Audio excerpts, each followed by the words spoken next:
Muy buenos dias.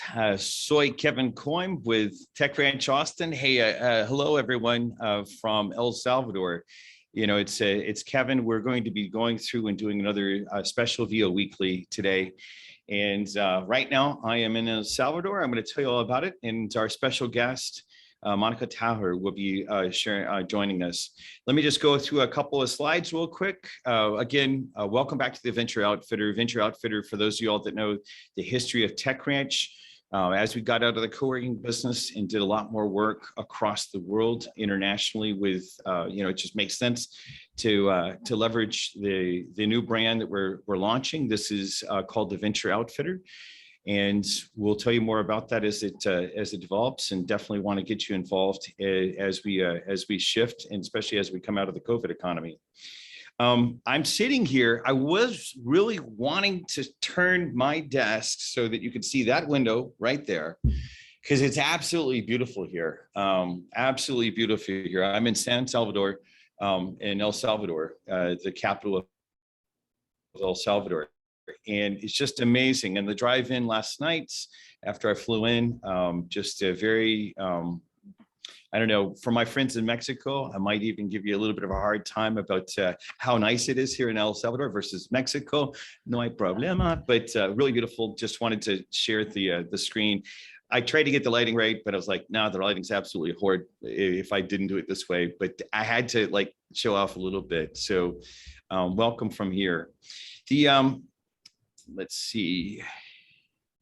Now my screen is not allowing me to change. I want to make sure I mention to everyone our a sponsor for today, DualWorks, one of the co-working places. Actually, the co-working place that bought Tech Ranch's co-working place out has been sponsoring a lot of the meetings, especially for those of you all that are international entrepreneurs that need a point of presence, a physical presence in Austin.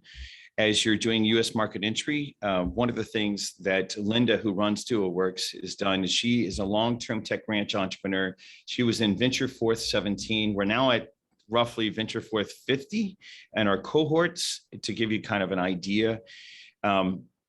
She runs DualWorks, definitely a big fan of the ranch, and has got special things that's set up, especially for a number of our Mexican entrepreneurs landing in Austin, so that you can get involved. In fact, for the mailbox only and the point of presence stuff, it's even less than $200 a month that she'll do special deals for you. So thank you to our sponsor for today. Today, part of what we're going to be doing is just talking through some different ideas about what's happening with the community. And since we have a VIP as our guest, instead of going into the normal community kind of interaction that we have right now, what we're going to do is I'm going to save that time to have more time for the interview, because I really want to make sure that we can gather parts of your questions. So just as a reminder for future interactions, at least 1 out of 3 meetings of the VO Weeklies, I really like to run in a format where we can put your questions, your issues first. And so please do make sure that you bring them up. If you want to get on that schedule, let myself or someone else on the team know. You can post it into the WhatsApp channel or onto the Mighty Network as well.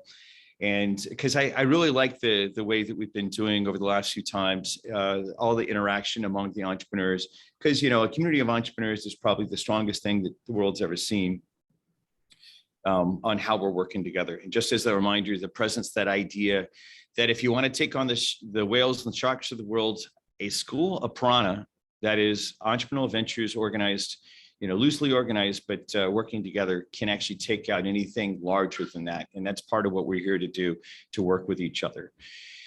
So today I have a special guest. I want to make sure that we welcome her, Monica Taher. And in fact, I hope I'm not mispronouncing your name. You'll have to give me feedback. She is like, some of you all have heard me talk about people that are triple threats. Well, she's got even more than that. She's, as I understand it, a mom that's then been a successful technology entrepreneur, who has also been a CNN host for CNN Espanol. She's also, she's got a fashion brand that she's working on now. She joined President Bukele's administration as he was going for the presidency of El Salvador, and now represents El Salvador from a standpoint of technology and innovation. And given that you guys know that I love entrepreneurship, I love technology, I love innovation, that's the whole thing that we talk about here. Part of the interesting thing I wanted to make sure we spent some time about was talk about this idea of building bridges, not walls. As an example, my friends in Mexico, you guys have heard me talk about this 1,000 times, right? That instead of using our investment dollars for stuff that, blocks trade and blocks interaction, let's figure out the way that we can really build bridges. And so I'm excited to have her here. And I was mentioning last night in kind of the pre-interview, some of the things that we can talk about back and forth, especially given that we have US, Mexico, and El Salvador represented today, and then other people beyond that, other countries beyond that to be talking through. Monica, welcome. I'm excited to have you on the program today. Thank you so much. It's a pleasure to be with you here and talk about what we're doing in El Salvador, and especially talk about technology, which I'm very passionate about.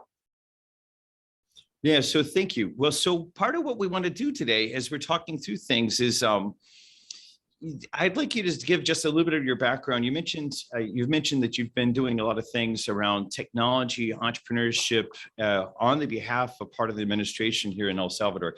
Can you give us give us just a taste of what's going on? What's going on in El Salvador, or what's going on with my life? Well, I think the life thing would give us context. So tell us that first. But yeah, I really want to get to both questions, because I think that part of the secret to the two questions is that they're intertwined in a very interesting way based on what I know about you. So yeah, tell us about yourself, your background, who you are, and things like that. Absolutely. Then again, thank you for having me here. I was born in San Salvador, the capital city, and about 30 years ago, I knew that I wanted to go to college in the States, and I started trying to see how I could make my dream come true. And at the end, it happened. I immigrated to the United States and went to UCLA. I'm really in love with academia. I've always been. Both of my parents were academics, and they my dad was a sociologist, so politics was always present in my home. And my mom was a biologist, and she was actually the first woman who became the director of El Salvador's zoo. We only have one zoo, but it was a big deal back then, when I was growing up. And, understood. And I think because of her as well, I became very aware early on in regards to women's rights and what we needed to do besides going to college in order to advance in life. So I've been living in the States for about 30 years. I decided to stay away from politics because I was really tired. I mean, that's the word, really tired of the way things were being conducted in my home country. I focused instead my efforts on politics and technology as well, but politics in the United States, where I supported many political campaigns in California, including Obama's first run, as well as Hillary Clinton's.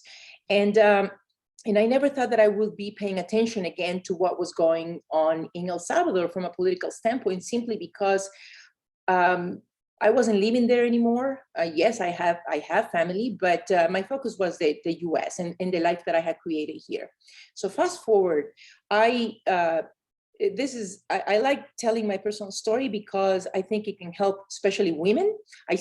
From what I see only men, but it's okay. You might have wives, and truth daughters be told, that might be listening to this. I'm really surprised, because typically we have more women in the program, and so I think it's but we're going to make sure that we share that for sure. So please do share that story. Thank you. So in 2011, I like sharing this story because I think is the best way for people to relate to me in case they might be going through a similar situation, or they might know of someone who might be going through something like this. In 2011, I had a very, very bad divorce. And I was on the fence of basically trying to figure out how I was going to feed my then 13-year-old daughter. And that happened simply because after having two incomes at home, you come to realize that one is just not going to be enough. And at that point, I had a salary, I had a job, I hadn't really taken on launching businesses and becoming as focused as I am right now in regards to technology. So I started reading online, clicking and reading, trying to understand what I could do in order to reinvent myself. And everything came together. I think that, things after that experience, I really think that things happen for a reason. I was made a partner at the company where I was working. It was a technology company. The more I read, the more I became savvy in regards to many back then, I'm talking about 2011, 2012, about many topics that related to technology, such as Bitcoin at that time. So I invested in Bitcoin and took a chance. And I said, hey, this is really going to become the future. And I never sold my Bitcoin, which is the beauty of this story. I'm jealous. Okay, I'm officially jealous. That's the great story. And I started becoming certified on certain topics such as augmented reality and artificial intelligence and things like that. Did a few things with Google, partnered with IBM to identify markets, emerging markets in 3 countries in Latin America, Brazil, Mexico, and Argentina, and did many conferences and other things. So that gave me the tools, especially because now I owned a business and I was financially better than I had been when I suffered, when I went through the divorce. That gave me the tools to really say, wait a minute, number one, I can keep launching businesses and without really planning, before I became a serial entrepreneur. And 2, with the experience that I just went through, I can help more women. And that became my quest. And actually, if you check my website, monicataher.com, it's in Spanish right now only, but it's in the process of, I have a very good team that is working on my blogs on a daily basis. And we focus on 2 things. 1, personal finance, and 2, technology. Why? Because I really think that those 2 areas should be one, because technology should, especially for women, should help us create a financial plan. It can help us launch businesses. It can help us save. It can help us have something as beautiful as blockchain when it comes to any type of decentralized project. Therefore, that's what I do. That's what I was doing when I met President Bukele. And I actually met him at the Bureau of CNN in Español in LA. I had started following him a few months earlier, understood that he was the mayor of San Salvador and was pretty impressed with some of the changes that he had made, even in his previous administration, things that you wouldn't really have heard of politicians doing. And that's what caught my attention. And I said, wait a minute, I really want to meet this man. So I started contacting a few people in the at the city hall at that time. I happened to have a friend who worked in his team, and one thing led to another. And next thing I know, I'm landing an interview for him on CNN in Español, and this was December 2018. So I told him I'm going to be in El Salvador in December, at the end of December, for the holidays. And he said, well, come and visit, let's talk. And I said, okay, great. So we met and we're talking about different things and, kind of reconnecting on why I had left El Salvador and et cetera. And he was gracious enough to offer me a position as a political advisor, if you will. And my job was to educate and share information about what he was doing on his presidential campaign to Salvadorians living abroad, especially in the United States, what we call the Salvadorian diaspora. And we started working together. 2018 was a very fierce year in regards to the political campaign. I felt that I had just an avalanche had just swept me off the ground because of how how fast things were moving, and at the same time how vicious people could be on social media. So I learned that quickly. And understood.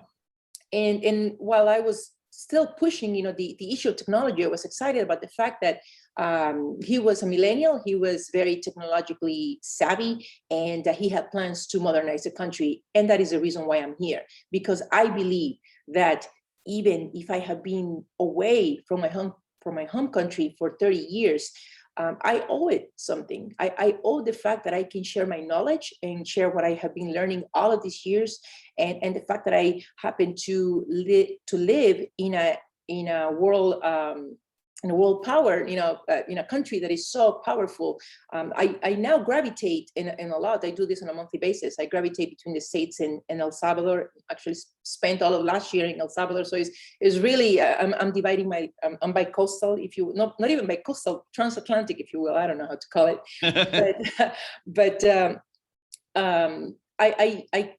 I'm excited about what El Salvador can become because of technology. That is exactly the reason why I'm here, because I want to help my country. I want to help especially women to become more technologically savvy and to utilize all the tools that that innovation technology can give you, so then they can learn how to launch businesses, how to make money.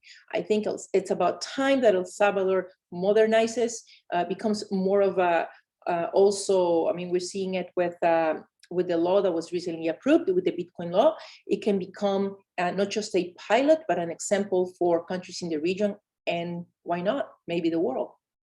Well, it's a really interesting point that you make. In fact, part of the reason I founded Tech Ranch, all these years ago, is for driving on this idea of shared prosperity. Now, in my case, I think those of us that have had hard things happen in our background, I'm the son of a single mom, as an example, grew up, especially by US standards, maybe not world standards, but by US standards, grew up a poor kid, and have that same, belief that technology, entrepreneurship, innovation, when applied in the right way, we can reduce suffering and we can create shared prosperity. And it is interesting. I really keyed in on part of some of the writing that you did on your blog. You had a statement that you said that was called out. And since Spanish is not my best, but I puedo hablar, pero tengo problemas algunas veces. Sometimes I have problems with the words that I say. Some of my friends from Mexico are smiling right now because they know that with tequila, I can actually do a little bit better. But the thing that you said was that with technology, and I think you're even mentioning with blockchain, there's ways of things, there is this innovation space. Can you talk a little bit now, and now that we have kind of that personal sketch, shift a little bit more and say, what is happening in the country? What is, what are the type of things that might be interesting for entrepreneurs in our network to know about what specifically this test bed of El Salvador and what's happening? Correct. Well, I work for the Trade and Commerce Secretariat of the Presidency of El Salvador, which basically means, it's a long title just to say that that entity leads the investment that comes into the country and oversees, supervises the other entities that in a way do the same thing. Having said that, my position is the only one that focuses specifically on investment as it relates to technology and innovation. Hence why I still have to gravitate between the States and El Salvador, because I work a lot with Silicon Valley, with Israel, with Singapore, the last two being huge tech ecosystems, as you know. So what is happening in El Salvador? We're absolutely excited. That is what is happening. I think the news took a lot of people by surprise. Obviously, worldwide, we have been seeing the reactions, the many questions that they have. I do apologize with the audience because I cannot share any details or anything as it pertains to the Bitcoin law per se. As you know, the regulation will be unveiled on September 7th. What I can tell you is that I have been involved in onboarding many companies that have come to El Salvador, many investors that have knocked on our door, that are wanting to, many already have opened offices in El Salvador. Others are just waiting for, I have opened a subsidiary. They will continue having their headquarters in the States or in Europe, or in even this one company from Nigeria. But they are opening a subsidiary, right? But most of the companies that we have welcomed with their investments, they have opened physically an office in El Salvador. So we're seeing a lot of movement. We're seeing a lot of investment coming in. We're seeing a lot of ideas. And with that, the diversity of all the different projects as it relates to Bitcoin and, obviously cryptocurrencies, blockchain. So it's pretty exciting. Well, and so that just so everyone knows, I think that for part of the core that's present right now with us in the audience, just to frame in kind of what's been said, and Monica and I have talked about this, that you can't talk about the specifics of the law that's about to be announced on September 7th. I've already said, hey, sometime after that, we want to ask, because for those of y'all that don't know, historically in the city of Austin's case, the first Bitcoin, blockchain, cryptocurrency entrepreneurs found their home at Tech Ranch, and so we've got a history there. But the thing that I want to say is, so what's interesting is right now, what has been publicly announced is that Bitcoin is going to be legal tender in the country, and in one of the cities on the West Coast, it's already being used on a day-to-day basis, on the streets, as an example. And it's pretty exciting. In fact, when I was in the airport last night, there were advertisements about different, Bitcoin companies. Also, there was one blockchain company that was announced. We're going to do a follow-up about that, just not just about El Salvador, but more in general, just because as a technology visionary myself, I'm real excited about what blockchain technology represents to the world, and specifically the implementation of Bitcoin as well. And so we'll actually make sure that we'll make sure that we bring her back to talk about that, or get the right people involved, because I think it's really interesting. The thing that I think might be interesting is, do you have maybe out of one of the companies, without talking about Bitcoin, maybe one of the companies, you can see some of the things that are creating true bridges? Is there something that like an example that you think might come to mind that would point to the type of activities that might be of interest? As an example, this morning in the conference that I was already in, I already met a Mexican entrepreneur that's from Mexico City that's here for Bitcoin, and is actually already doing operations in Texas. And so as soon as I mentioned in the room what I was doing there, he grabbed me already. So there's really interesting activity.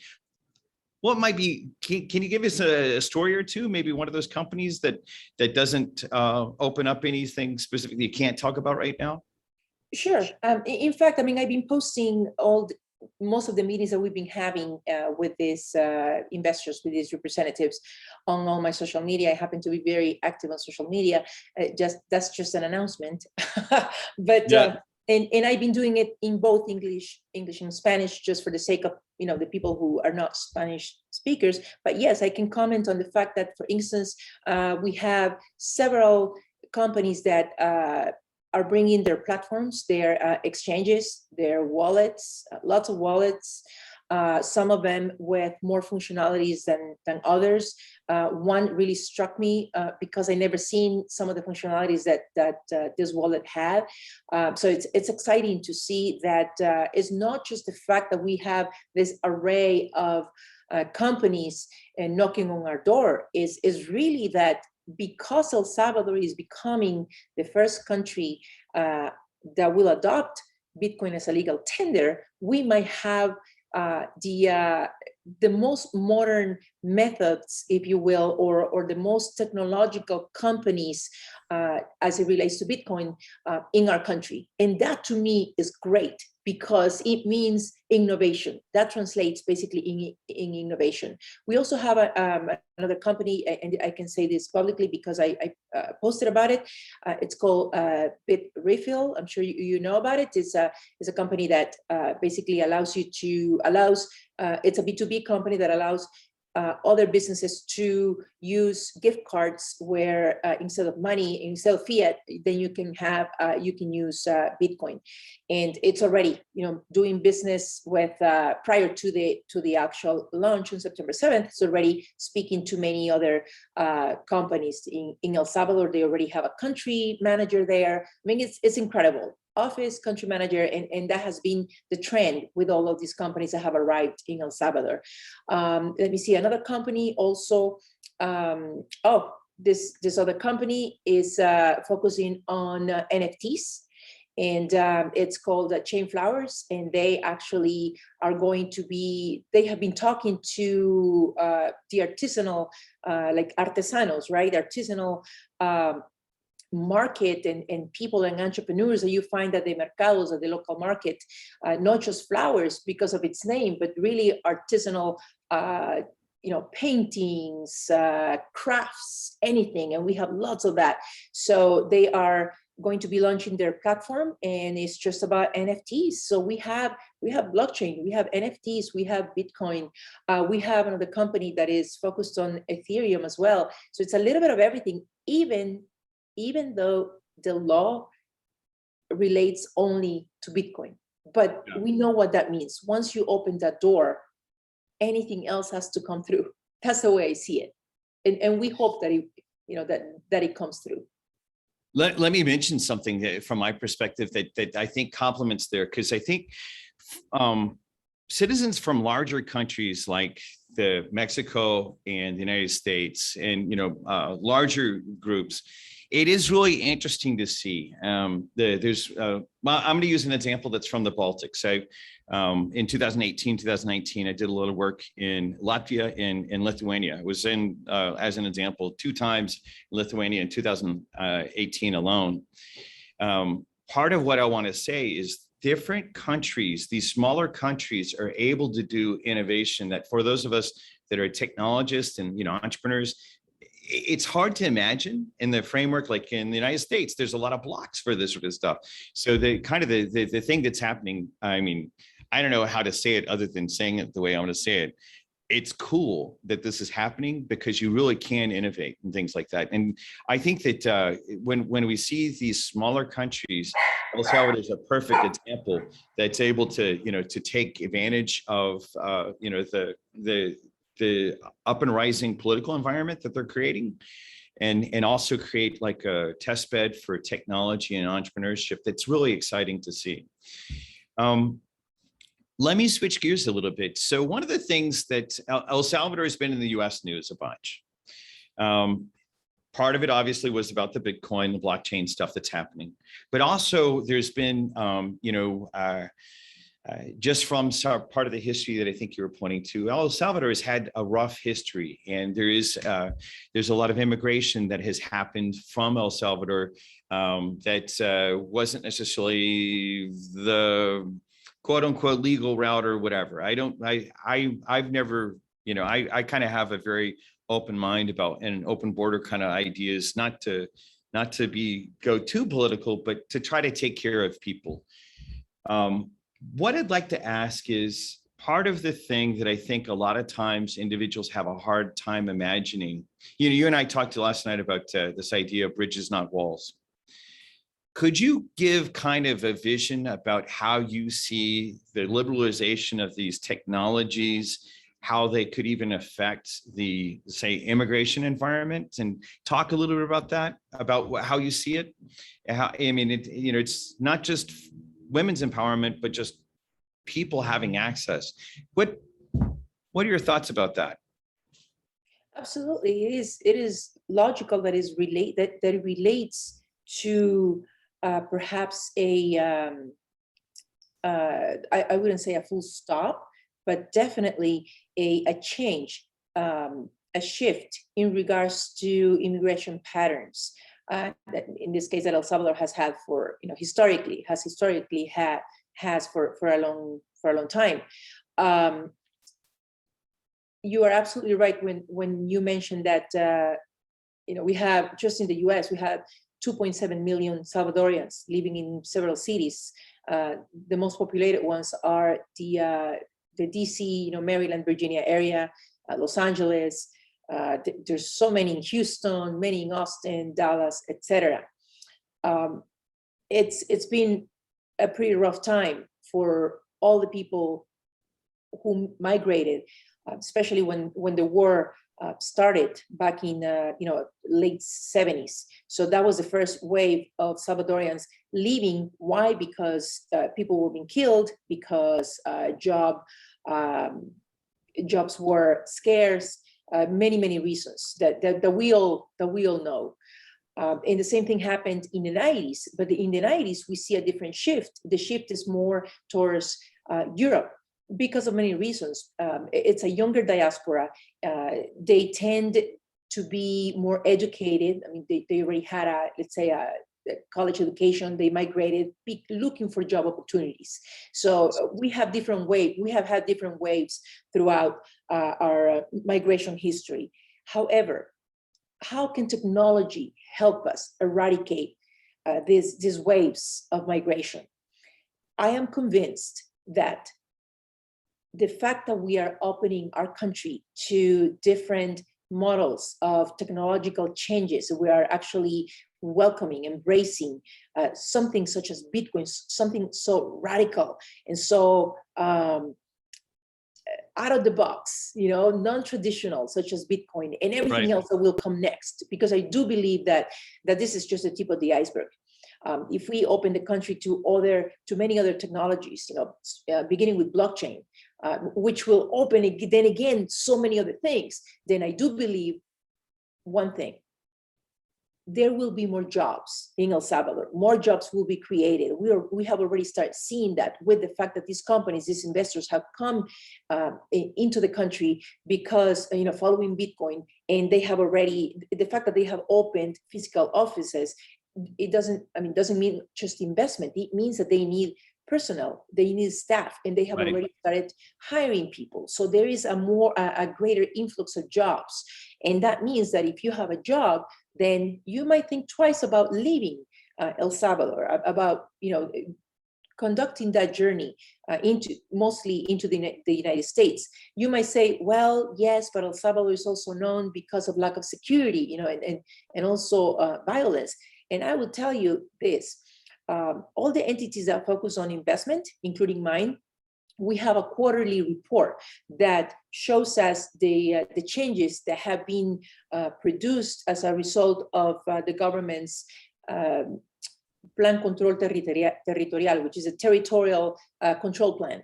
And President Bukele has been really adamant about not only implementing this plan since he came into office, but at the same time making sure that we look at the data, to see what tangible changes we have.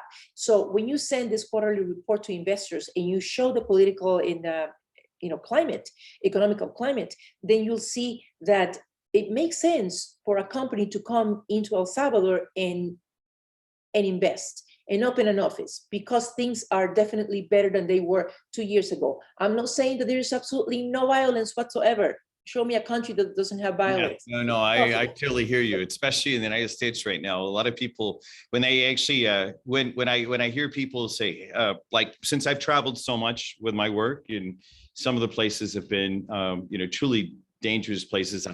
Part of what I wanted to actually find out is I'm here in El Salvador because my perception has been that El Salvador is safer than some of the other places that, I've like Nigeria. That's a pretty rough place for an American, for someone from the US. And so El Salvador, I came here myself personally to kind of report back to the investors and entrepreneurs that I work with. So I get what you're saying. And that I totally want to point to that.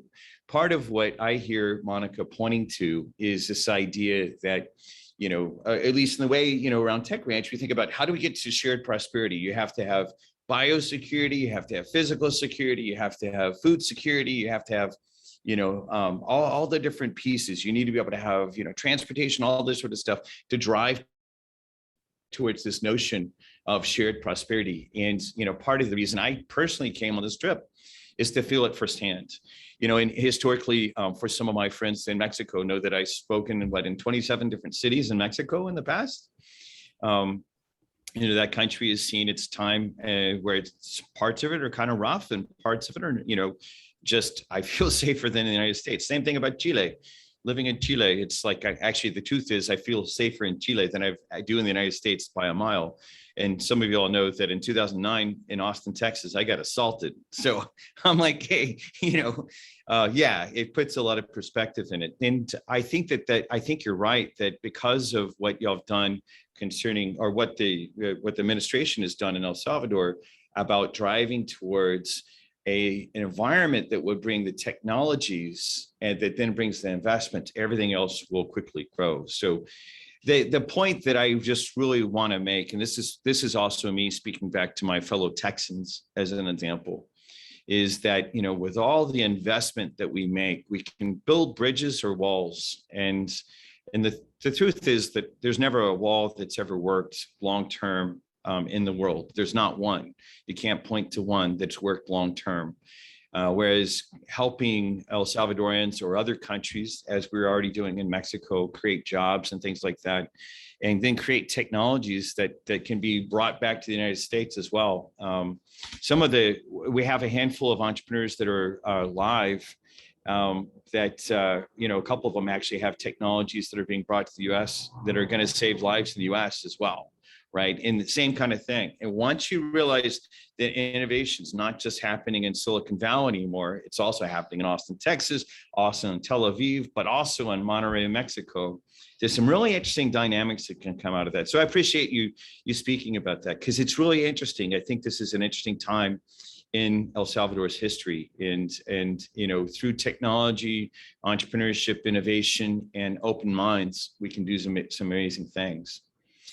I'd like to see if I know that a couple of the guys that are present, a couple of the entrepreneurs that are present, and I just got notes that we have another technologist from El Salvador, another female technologist from El Salvador that happens to live in Monterrey, Mexico. She's never interacted with me, but I got a note a while ago that she's present. I'd like to make sure that in a little bit, if she feels comfortable, to have her ask a question. I'm going to put David Potes, one of our entrepreneurs from Monterrey, Mexico, on point, because he had a couple of different things. He was, as we started talking about this trip in one of our previous community meetings, he actually asked some questions about it. David, do you have a question? And then anyone else that might have a question, send me a chat so that I know, and then we'll go through it. Have a few of you get to ask questions to Monica. Thank you, Kevin. Hola, Monica. So yeah, I do have a couple of questions. Just to give a brief intro, so you can have a little more context. I work in the healthcare space, and what we are creating here in Mexico, and it's an idea that we've been working with Kevin to export to the US, is to create a virtual care center. First of all, it's a virtual care center for the population here in Mexico, starting from primary care and then preventive, and use that data to know the patient and how we can better create services for the patient, but also to use this technology for immigrants in the US to have better access to healthcare in the US, right? But specifically from what you've been talking about, I do have a couple of questions. And in the same line of you're talking about modernization in El Salvador, that I think is really, really interesting.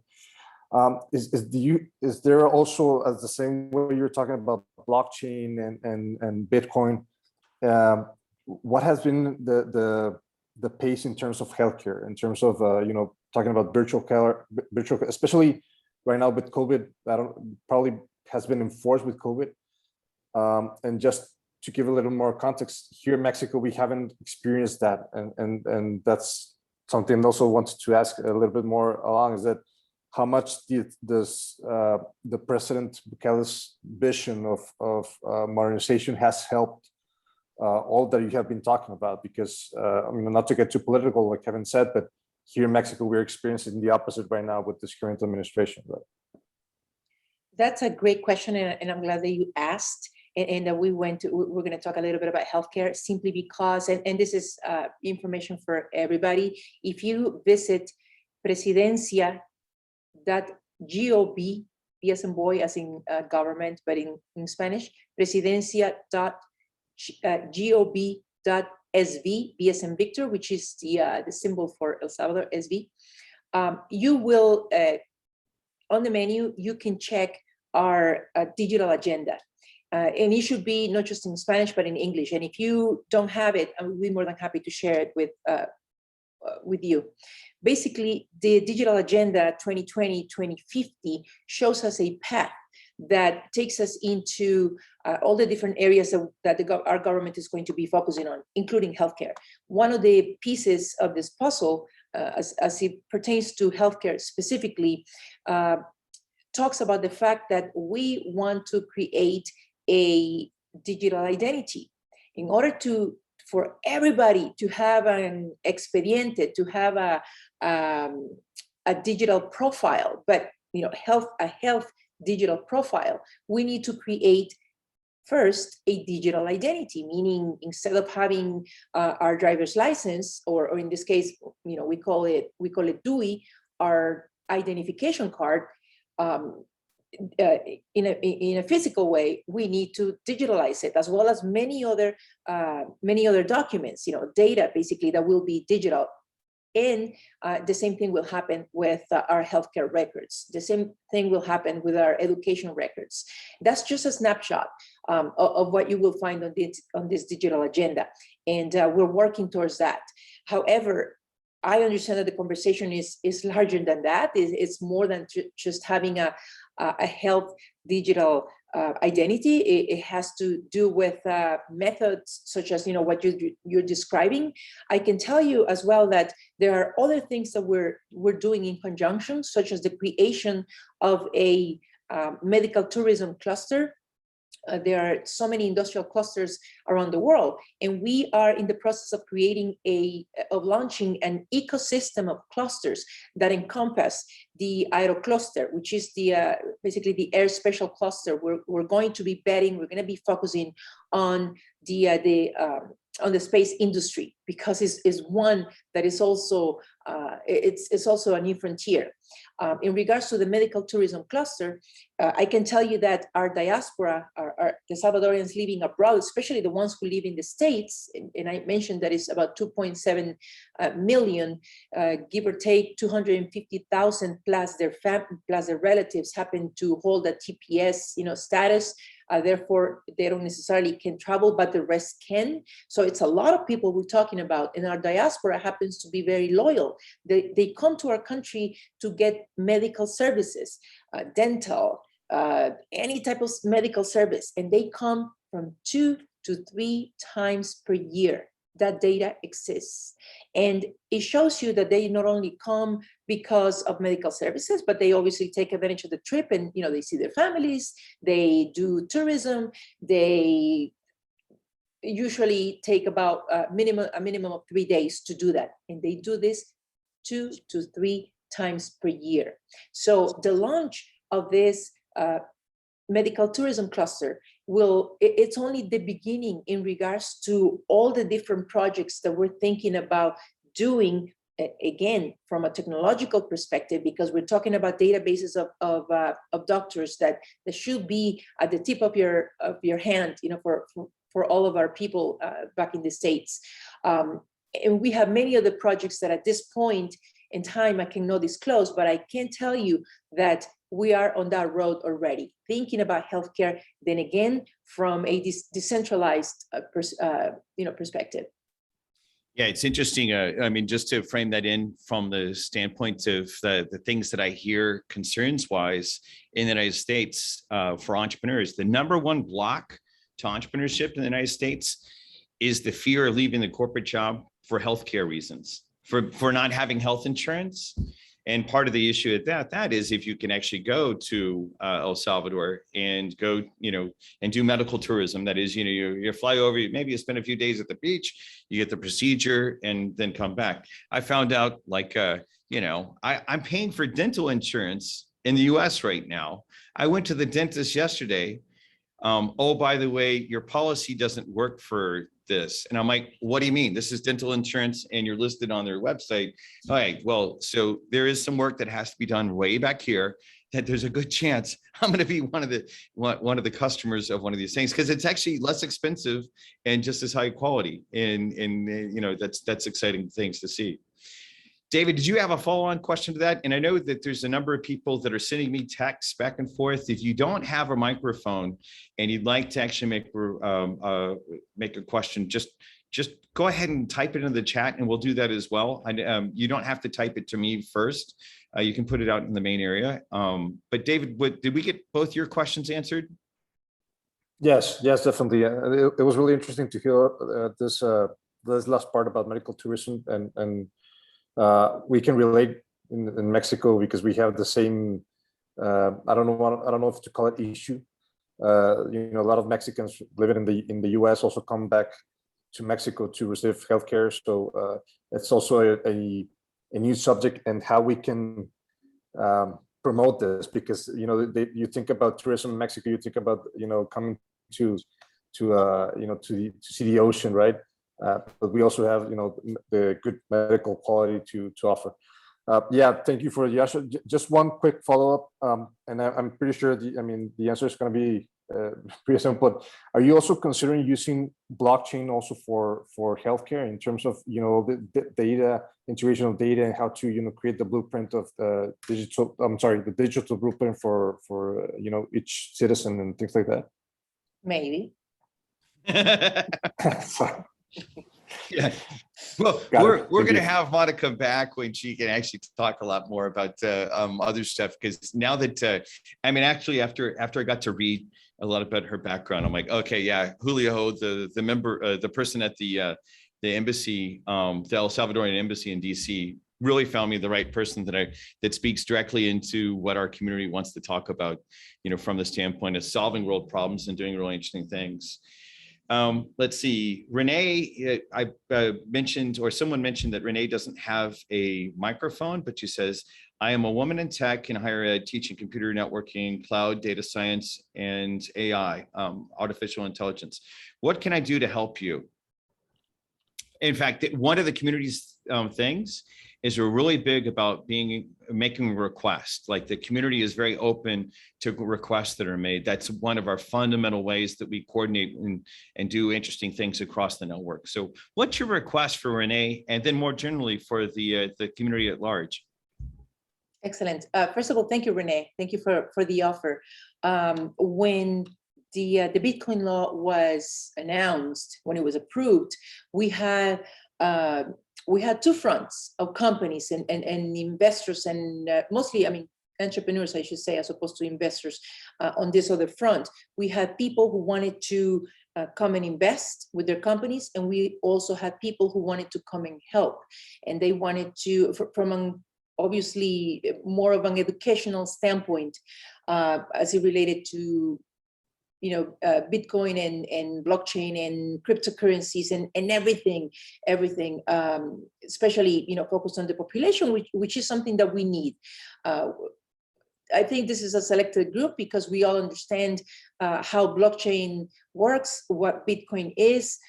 We talk about artificial intelligence, and we're not necessarily lost about those topics, but think about someone living on the outskirts of not even San Salvador, not even the capital city, but it's some remote town, who perhaps at this point has to go on top of a tree in order to get better reception, with his or her cell phone. It is a reality. So education is absolutely key for the success of anything that we are planning on doing in regards to technology. If you already have a platform, an educational platform, then it will be easier because we can line you up with the Innovation Secretariat, or the Ministry of Education and see how you can align classes, courses, anything that can help our people, especially though if that information is in Spanish. If you don't have a platform, I would still be happy to put you in contact with those entities so you can see how you can plan that type of synergy, which I'm sure will be helpful for our people. Yeah, perfecto. That's perfect. Let me, so we're coming to the end of our time together, and I just want to make sure, I want to signal to see if there's any other questions that that our live panelists have. Oh, wait, one just came in. Jorge, I just mentioned this. How is El Salvador going to measure that the energy they're using for mining the cryptocurrency will intensify the climate crisis? And Jorge, since you're live and I see your face, you might even, why don't you ask the question, because you might even put a little bit more color around the reason you asked. Sure thing. Thanks, Kevin. Hi, Monica, and congratulations again. I was taking a look at your website, at your blog, and you were posting something about this ecological cryptocurrency that I'm sure that you know that is, is very famous for the energy intensity that is using. They're saying that it's using more energy than the whole Central America or something like that. So is there a plan with the Salvador to prove that that is not affecting more? Central America is one of the regions more affected by the climate crisis. What is the discussion over there? It's a good question. It's a necessary question. However, that answer is also part of what's coming up on conversations after the regulation is unveiled. And unfortunately, I cannot discuss necessarily the specifics of mining in El Salvador at this present moment. What I can tell you is that obviously there have been even companies that have come into the country wanting to do mining. As soon as they saw the president posting about it, they just rushed and came and told us that they were already doing mining in other places. There are some companies that were mining in China, for instance, and they want to migrate to El Salvador. And they have had key meetings with the Energy National Council, as well as the entity that oversees anything energy related. Therefore, those conversations are taking place. Every single angle of, in this case, your question from an eco standpoint are being analyzed, but unfortunately, I cannot disclose details. Sounds great. And I would expect the question from Jorge, just because of he runs a architectural firm based out of Guadalajara, Mexico, that focuses on the ecology of buildings as well as energy in general. So thank you for the question. ESG and efficiency in buildings. Thanks. Yeah, exactly. We'll make it a point, like I said, to follow up on some of the other issues, because it's interesting to see. I've already read some other stuff that I don't, since I don't know if it was authorized articles, I won't talk about it. But there's a lot of stuff that's been talked about that specific issue that's in the trade press, and I don't know if it's real or not. So you might just even look there as well. Cool. Well, I tell you what I want to do is I want to go ahead and start bringing us to a wrap on everything.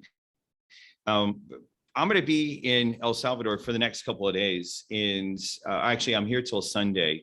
And part of my goal will be just learning a little bit more about the environment, walking the streets. You know that I've already had my official first pupusa, like Mexico has the taco, Chile has the empanada. And now I've had, my pupusa as of this morning. I'll be, kind of getting to know the country from a firsthand kind of standpoint. I want to make sure that we do follow up. We will do some special activities in the Slack channels to follow up about this, because I know that there's a larger group of people that were saying, hey, Kevin, you didn't send us this information very fast. This whole trip happened really fast. The government of El Salvador had invited me to come a few weeks ago, and something happened with my dad this last week, and I apologize. It just, life was that way, but then it open back up. So we'll have a little bit more planning, and we'll see if we can talk Monica to come back in. First and foremost, Monica, I want to make sure that I say thank you for you taking the time, and especially in the very quick, between the embassy, you and me, and just like taking your time out of your day about this. You and the country and President Bukele are doing really important work. And as a technology visionary who's been building technology for my whole career in innovating, I'm excited to see what I'm seeing. And I'm excited about how we can build bridges, not walls, to really build the future that works. So any final words that you'd like to share before we do a few last slides and close up for the day? Well, thank you so much for the invitation. I had a great time. I hope it's not the last time I joined your show. Thank you for wearing a suit as well, as you mentioned. And I really want to thank the audience, because the fact that you're here tuning in shows me that you're interested in what's going on in my country, and that's not only reassuring, but it shows me that we're going on the right track. That technology is the way to go, and that it's time for El Salvador to become more modern and to adopt not just Bitcoin, but many other things that are out there and that are definitely non-traditional. It's time to break the status quo. Yeah, exactly. Innovation is a powerful thing, and it's exciting to see. Well, cool. With it, what we'll do is, let me see if I can, since I don't have all my normal system for sending all these slides and stuff like that, just really quick, what we'll do is I am going to bring us back to the final few slides. Thank you again to DualWorks for sponsoring today's program. Make sure that if you are looking for a foreign point of presence in Austin or in Texas, take advantage of the offers, as well as they have closed door offices. Several of our Mexican businesses, as an example, have closed door offices at DualWorks. You can do everything from the mailbox all the way up to that. Thank you for DualWorks sponsoring today. Final words that I like to say is, a group of entrepreneurs driven by vision and values have and innovation environments like El Salvador that are actually opening up to technology change and making it possible. We can really go do some really powerful things. So with today, I'd like to say thank you again to Monica. We'll definitely have you back. I look forward to getting to see your country a whole lot over the next few days, and then many times in the future. Let's go change the world for the better together. It's through working together that we can create the world that we've always wanted. So thank you for your time today. Thank you to our guest as well.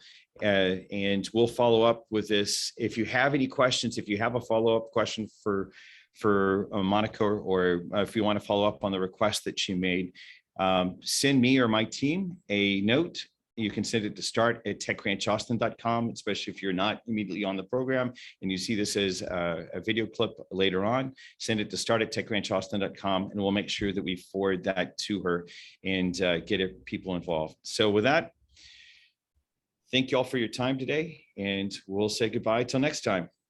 All right, take care, everyone. Bye. Let's go change the world for the better together. Take care. Bye-bye. Thank you. Thank you. Bye.